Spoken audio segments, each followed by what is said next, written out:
गाड़ी में बैठो। सोच में डूबी लीजा उसकी गरजदार आवाज से होश में आई, मगर कुछ बोली नहीं, क्योंकि आज सच में उसे बहुत बड़ा झटका लगा था। उसके हिसाब से तो मुस्तफ़ा शाह उसी का है, मगर यहाँ तो सारी बसात ही उल्टी पड़ गई थी।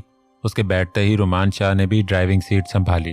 आज जो कुछ उसने देखा और इन सब के बाद जो उसकी समझ में आया था, अगर उसमें से 50% भी सच था तो ये उसके लिए शायद जिंदगी की सबसे बुरी खबर थी।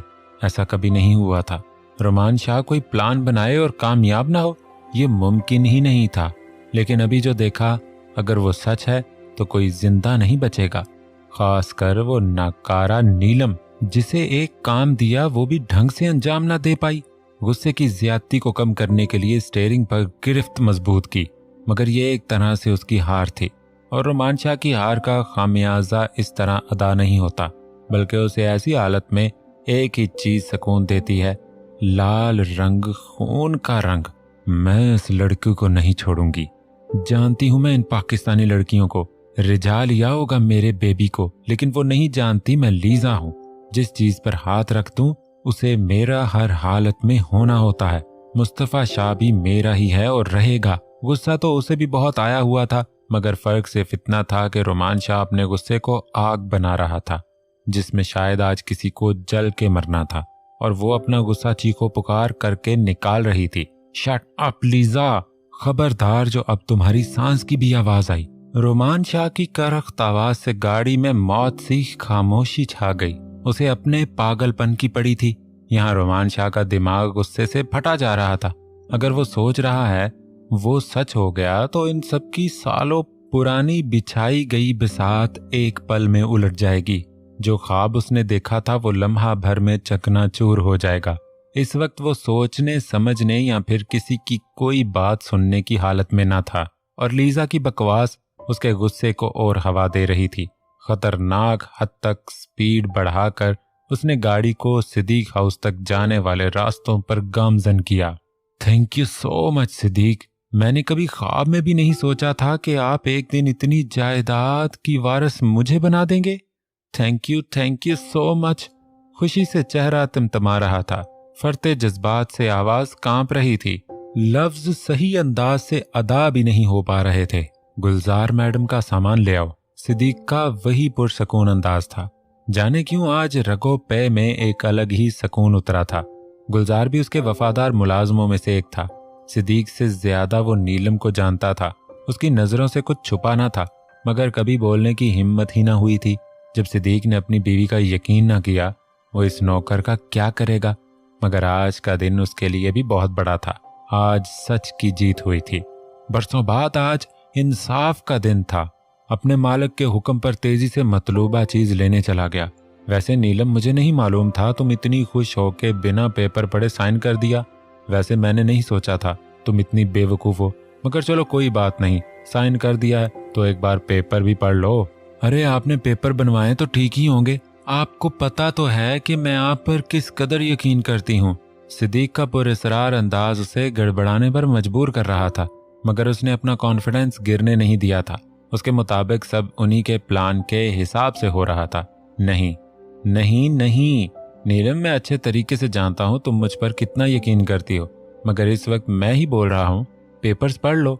वो एक बार फिर पुरसकून मगर पुरस्रार अंदाज में गोया हुआ। अब तो नीलम को शिद्दत से गड़बड़ का एहसास होने लगा था। चेहरे की गहरी मुस्कुराहट हौले हौले फीकी पड़ने लगी। नामहसूस अंदाज में नजरों का पूरा फोकस अब पेपर्स की तरफ किया। जैसे जैसे वो सारे पेपर्स पढ़ रही थी, चेहरे का रंग लट्ठे की मानंद सफेद पड़ गया। तलाक, ये तलाक के पेपर्स थे, और एक पेपर में उसका इकबाल जुर्म था, जिसमें उसने कबूल किया था कि उसने समिया सिद्दीक के करैक्टर को दागदार किया, उसकी बेटी की जिंदगी बर्बाद करने की कोशिश की है, और ये सब उसने सिद्दीक की जायदाद को पाने के लिए किया था। ये सब बेयकीनी और पटी पटी आंखों से सिद्दीक की तरफ देखा तो उसके चेहरे पर फैले सुकून की असल वजह अब समझ में आने लगी। मगर अब क्या हो सकता था। वो साइन कर गई थी और उसके साथ सारी बसात एक ही पल में उलट गई थी। सिद्दीक के इशारे पर गुलाम नबी ने आगे बढ़कर सारे पेपर्स नीलम के हाथ से अपनी गिरफ्त में लिए। आंखों से ही सिद्दीक को सलाम करते हुए वो वहां से निकल गया। नहीं, आप मेरे साथ ऐसे कैसे कर सकते हैं? टेबल पर पड़ी तकरीबन सारी चीजों को गिराते ही वो चिल्ला उठी। अब नाटक करने का कोई फायदा ना था। इन सब से ये तो साबित हो गया था कि वो सारी सच्चाई से वाकिफ हो गया है। अब उसे भी ये झूठ का निकाब उतार कर असल रूप में आ जाना चाहिए। कैसे का क्या मतलब नीलम? ओह सॉरी, अब तो तुम नीलम सिद्दीक रही ही नहीं ना, अब तो तुम सिर्फ नीलम रह गई हो। वो नीलम जिसे मैं सड़क से उठाकर अपने महल में लाया था, जिसको इज्जत दी, मान दिया, मगर तुम्हें ना इज्जत रास आई ना मान। तुम्हें तो बहुत ऊंचा उड़ना था, तभी तुम्हारे दिल में जो आया तुम करती गई, चाहे वो किसी की इज्जत को दागदार करना हो, चाहे किसी मासूम से उसकी माँ को छीनना हो, या फिर बिला वजह किसी की जिंदगी तबाह करनी हो। जो जो चीज तुम्हारे रास्ते में आती गई, तुमने एक एक करके सबको हटाना शुरू कर दिया। अपनी खुद गर्जी के लिए जिसकी खुशियों पर पांव रखने की जरूरत पड़ी, तुमने रख दिया। और इन सब में सबसे ज्यादा खसारा मेरा हुआ। मेरी मोहब्बत करने वाली बीवी और बेटी मुझसे सदा के लिए दूर हो गईं। जो तबाही तुमने मेरी जिंदगी में मचाई है, मैं उसका तो किसी तौर अजाला नहीं कर सकता, मगर हाँ, तुम्हारे हर घटिया मकसद को नाकाम बना सकता हूँ।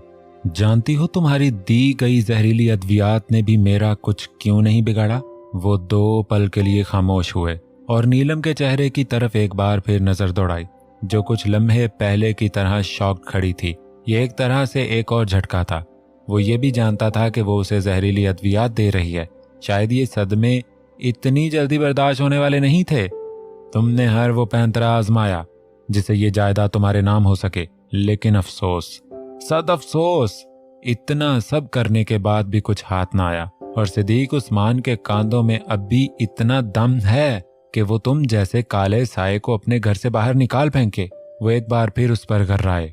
सर, ये आपकी मतलूबा चीज। गुलजार ने उसके खामोश होने पर उन्हें पुकारा। लाओ मुझे दो। हाथ बढ़ाकर उन्होंने उस चीज को अपने हाथों में मुंतकिल किया। गुलजार को जाने का इशारा किया और खुद आस्तगी से उठकर छोटे छोटे कदम उसकी तरफ बढ़ाए। अभी भी उनकी तबीयत ठीक नहीं थी और कुछ वक्त पहले वो नीलम पर जम के गुस्सा हो रहे थे, तो वैसे भी सांस फूल रही थी। नीलम की नजर जैसे ही सिद्दीक के हाथों में मौजूद शय पर पड़ी, साकित आंखें फैलकर बाहर गिरने के दर पर आ गईं, जबकि उसके हैरतजदा तासरात पर सिद्दीक तंजिया मुस्कुराया। एक हाथ बढ़ाकर नीलम के हाथ को खोला और दूसरे हाथ में मौजूद उसी चीज को नीलम के हाथों में पटकने वाले अंदाज में रख दिया। उसने हैरत और बेयकीनी से मिले जुले तासरात लिए अपने हाथ में मौजूद बोसीदा हाल सिल्वर के कटोरे को देखा, जिसमें जगह जगह छोटे छोटे गड़े बने हुए थे। ऐसे बर्तन तो उसने कभी देखे भी नहीं थे। छूना तो बहुत दूर की बात है। उसने नफरत से अपने हाथ में मौजूद कटोरे को देखा, लेकिन उससे पहले कि वो बुरा सा मुंह बनाकर उसे गिराती, सिद्दीक की आवाज ने एक बार फिर उसकी तवज्जो अपनी तरफ मबजूल करवाई। इतनी हैरत से मत देखो इसे, बल्कि अब तो तुम्हें इसे बहुत प्यार से देखना चाहिए।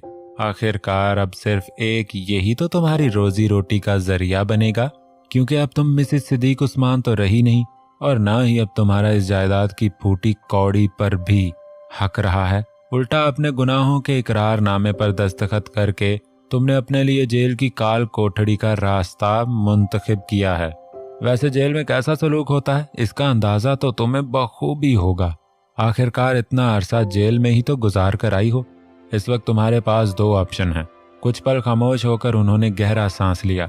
या तो तुम अपने आप को पुलिस के हवाले कर दो, या फिर इस कटोरे को उठाओ और गली गली सड़क सड़क जाकर 1-1 रुपए के लिए भीख मांगो। उसका तमस्खराना अंदाज साफ तौर पर वाजे कर रहा था कि वो इस वक्त नीलम की हालत का या तो बेहतर लुत्फ ले रहा है या फिर भरपूर तरीके से मजाक उड़ा रहा है। नीलम की आंखों में फैली नमी पर भी आज सिद्दीक को तरस न आया था। ऐसे नहीं देखो नीलम फारूकी, आज मेरा तुम पर तरस खाने का कोई इरादा नहीं है। उसने अपनी तरफ से नीलम के इल्तिजाई अंदाज पर साफ हरी झंडी दिखाई। वैसे तुम्हें इस कटोरे को देने के लिए मेरा एहसानमंद होना चाहिए था, क्योंकि ये कटोरा भी सिद्दीक ने तुम्हें दिया है, और साथ में भीख मांगने का आइडिया भी, क्योंकि जब तुम मुझसे मिली थी तो तुम्हारे पास ये कटोरा भी नहीं था। Just shut up Siddique Usman. आखिरकार उसके जब्त का पैमाना भी लबरेज हो गया। तभी उस कटोरे को पूरी ताकत लगाकर फर्श पर गिराते ही वो हल्के बिल चिल्लाई, अपनी जुबान को लगाम दो सिद्दीक। मैं कोई ऐसी वैसी राह चलती नहीं हूं जिसके हाथ में तुमने ये कटोरा थमा दिया है। नीलम, नीलम फारूकी नाम है मेरा। मैं तुम्हारी सोच से भी ज्यादा खतरनाक हूं। आज तुमने मेरे साथ ये डबल क्रॉस करके अच्छा नहीं किया। अरे जानते ही कितना हो तुम मेरे बारे में। बस चंद बातें पता चल गईं तो अपना नाकारा दिमाग चलाना शुरू कर दिया। तुम्हें क्या लगता है इस तरह मेरा तुम्हारे घर आकर रहना, तुमसे शादी करना, ये सब मेरे दिमाग की खुराफात थी? नहीं, मैं इन सब में कभी भी अकेली न थी। अरे मुझे तो अपने लिए ठाठ बाट वाला घर चाहिए था जहां सिर्फ और सिर्फ मैं हुकूमत कर सकूं। इसलिए मैं आज तक तुम्हारे साथ थी, वरना तुम्हारे जैसे चिपकू के साथ कौन रहना चाहता है। वो तो रोमान शाह का दिमाग खराब हो गया था जो तुम्हारी जायदाद पर उसकी नजर आ ठहरी, वरना तुम्हारी बीवी के बाद इस बददिमाग मिशी को उस घर से रुखसत करके मैं अपने ख्वाबों को अंजाम तक पहुंचाने का पूरा प्लान कर चुकी थी। अपनी हार पर वो तिलमिला उठी थी। तभी गुस्से में सिद्दीक पर वो हकायक भी वाजे कर गई जो उसके वहमो गुमान में भी न थे। उन्होंने एक हकारत भरी नजर से उस खुदगर्ज औरत की तरफ देखा जिसे सिर्फ और सिर्फ अपनी खुशियां अजीज थीं। कैसे वो आराम से बिना किसी शर्मिंदगी के अपने गुनाहों का एतराफ कर रही थी, और वो इतना बड़ा बिजनेस टाइकॉन होकर भी उसकी एक भी चाल को समझ न सका। उल्टा उसकी बातों में आकर अपना हंसता खेलता घर बर्बाद कर डाला था। मेहमान खाना खा के जा चुके थे। मिशी की रुखसती भी कर दी थी। अब बस रूप और नूर ही बचे थे। शम्स साहब ने रूप को शाह मेंशन ले जाने के बारे में कोई जिक्र न किया था। हालांकि असवद ने इस बारे में शम्स साहब से बात भी की थी, मगर उन्होंने शाह मेंशन जाने से इनकार कर दिया था। जिस घर में हंसते खेलते फर्दों की लाशों का अंबार लग गया हो, जिस घर में अपनों ने अपनों का खून बहाया हो, जिस घर से इतनी दर्दनाक यादें जुड़ी हों, वो भला वहां कैसे जा सकते हैं? जबकि इस बारे में मुस्तफ़ा शाह के क्या ख्यालात थे, वो दोनों ही इस बात से अनजान थे। यही वजह थी कि असवद ने मुस्तफ़ा शाह के लिए जो कमरा मुंतखब किया था उसी को आज रात के हिसाब से सजा दिया गया था। वो घर में ही थे, तभी किर्रत सुकून में थी, वरना तो मेहंदी की रात से उसका दिल अजीब हो रहा था। वैसे तो वो खुद को सबके सामने बहुत खुश व मुतमईन दिखा रही थी, लेकिन हकीकतन वो खुद में हिम्मत मुज्तमा नहीं कर पा रही थी। आखिर वो कैसे अपने जिगर के टुकड़े को किसी के हवाले कर दे? असवद के समझाने के बाद भी उसकी समझ में कुछ नहीं आ रहा था। बस एक ही रट लगाई थी, मैं अपनी बेटी को खुद से दूर करने का सोच भी नहीं सकती। आपने निकाह का बोला, मैंने कुछ नहीं बोला, और अब शादी हो गई। मैं तब भी इसमें खुशी खुशी शामिल हुई, मगर अब रुखसती वाली बात मुझे हजम नहीं होगी। मुझे नहीं पता, मैं अपनी बेटी को रुखसत नहीं कर रही, बस बात खत्म। अपनी बात मुकम्मल करके बदले में उसने असवद की कोई भी बात सुनने से इनकार कर दिया। अब वो उसे कैसे समझाए? अगर बेटी की शादी कर दी है तो उसे रुखसत करना भी तो जरूरी था। सब लोगों ने उसे लाकर अरसल के कमरे में बिठा दिया था। एक नजर जालीदार घूंघट की आड़ में से ही पूरे कमरे का जायजा लिया। बेहतरीन नया फर्नीचर पूरे कमरे में सेट किया गया था। वो जिस बेड पर बैठी थी उसकी शेप और साइज भी कल वाले बेड से बड़ा था। खूबसूरत नफीस डिजाइनिंग और रंगो रोगन इस बात की गवाही दे रहे थे कि एक एक चीज बहुत महंगी है। फर्नीचर के साथ साथ ये कमरा फूलों की कुदरती खुशबुओं से महक रहा था। बड़ी बड़ी कैंडल्स शायद अभी जलाई गई थी, लेकिन ट्यूब लाइट की रोशनी के बायस उनकी अपनी रोशनी कहीं दब गई थी। सर उठाकर एक नजर बेड के तरफ में नजरें दौड़ाईं तो अगले ही लम्हे शर्म से नजरें झुका भी लीं। उसकी सेज को शायद किसी ने बहुत दिल से सजाया था। अरसल का सोचकर घबराहट हो रही थी, मगर दिल पुरसकून था। आखिरकार खुशियों ने उसके दरवाजे पर भी दस्तक दी, वरना उसने तो कभी इतनी सारी खुशियों के ख्वाब भी ना देखे थे। दरवाजे के पार से आती अरसल की आवाज पर उसने मुस्कुराते हुए सर झुका लिया। अरसल के साथ साथ तारा की आवाज सुनकर वो समझ गई कि वो उसे तंग करने यहाँ भी पहुंच गई है। जल्दी जल्दी जल्दी अरसल भैया, मैं दरवाजा रोकने आई हूँ, मुझे जल्दी से खुश कर दें ताकि मैं भी चांद भैया के साथ जा सकूं। जैसे ही वो कमरे में दाखिल होने लगा वैसे ही वो आफत एक बार फिर आन टपकी। अरे गुड़िया, अब तुम मुझे जितना भी परेशान कर लो, लेकिन तुम मुझसे कुछ नहीं निकलवा पाओगी। उसका अंदाज साफ चिढ़ाने वाला था, मगर सामने भी तारा थी। मजाल है जो किसी बात को खातिर में लाई हो। देखें भैया, अगर आप मुझे खुश नहीं करेंगे तो मैं सारी रात यहीं खड़ी रहूंगी, और अगर आप कहेंगे तो लूडो भी मंगवा लूंगी। दोनों बहन भाई मजे से सारी रात लूडो खेलेंगे। एक बार फिर उसने अरसल को तपा डाला। देखो गुड़िया, मैं मजाक बिल्कुल भी नहीं कर रहा। चाहो तो तलाशी ले लो, जो पैसे मिले वो सारे तुम्हारे। उसने खुले दिल से दोनों बाजू हवा में मुअल्लक किए। इतनी बड़ी बम्पर ऑफर पर तारा ने भवें से कोड़े। क्या मतलब भैया, आप अपनी बहनों को खुश किए बगैर ही अंदर चले जाएंगे? अगर आप ऐसा सोच रहे हैं तो ये बहुत गलत बात है। मैं आपको ऐसा करने नहीं दूंगी और सुबह तक यहाँ से 1 इंच भी नहीं हिलूंगी। अपनी तरफ से उसने धमकी दे डाली, लेकिन अरसल ने अपना माथा पीट डाला। अब वो उसको कैसे समझाए? सारी जेब वो उसे दूध पिलाई और जूते बचाने के चक्कर में दे चुका है, और अब भी वो दरवाजे पर आकर अपना हक मांग रही थी।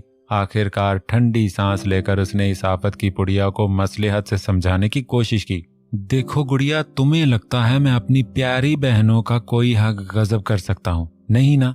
नजरों का पूरा फोकस तारा के चेहरे पर फैले कड़े तासरात पर डाला और खुद ही अपनी बात का जवाब भी दे डाला, लेकिन अभी भी वहां कोई खातिर खा असर नजर नहीं आ रहा था।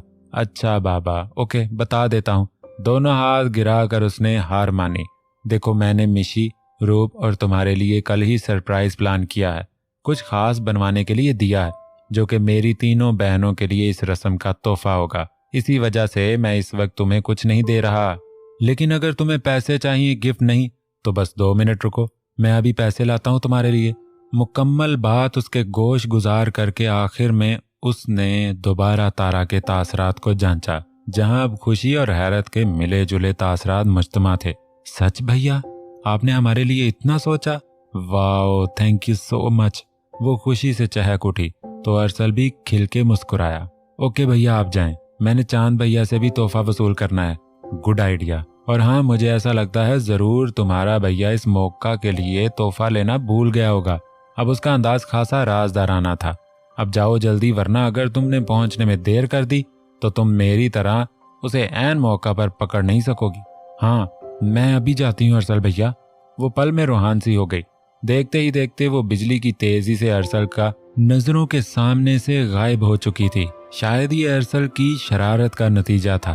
तारा के जाते ही उसने सुकून का सांस लिया और खुद चेहरे पर गहरी मुस्कुराहट सजाए उजला अरूसी में दाखिल हुआ।